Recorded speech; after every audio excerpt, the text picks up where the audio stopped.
জি sir, yes sir. অনেক দূর যাইতে হইব, গতিটা আরো বাড়িয়ে দিই। কষ্ট করি নাই, কাম সারছে, এ লাগবো। কি করি কই পুরি। ওই তো সবুজ শ্যামল একটা দেশ দেখা যাইতেছে।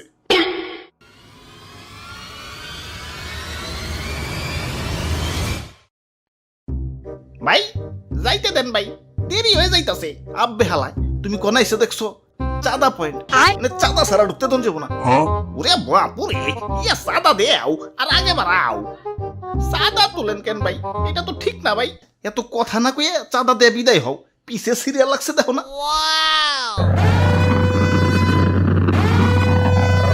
আরে আরে খারাও তো তাড়াহুড়া গেলা।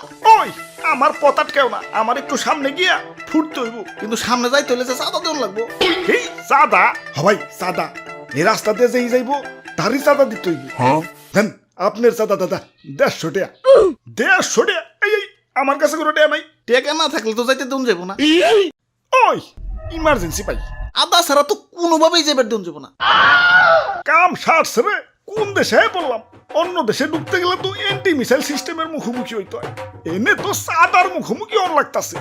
ওরে বাপুরে, এইটাই আমাকে উন্নত প্রযুক্তির এন্টি মিসাইল সিস্টেম। যাইতে দাও ভাই। যাও না করছে কেরা, চাঁদা দিয়ে জেনে মনে হয় হেনে যায় ফুটোগা। খালি শপিং মলটা বাদ দিয়ে, কারণ বাঙালি 99% এখন শপিং মলেই। ওরে বাপুরে, ইয়া চাঁদা দেও আর আগে বাড়াও। চাঁদা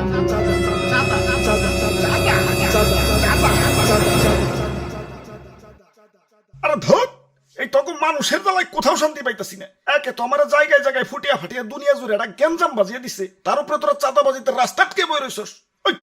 আরে এত কথা কিসের? এনে কি সিনেমা দেখতে বইছি? ভালোই চাঁদা দিয়ে যাও, চোখের সামনে থেকে সরো। জ্ঞান দিতে আইছে।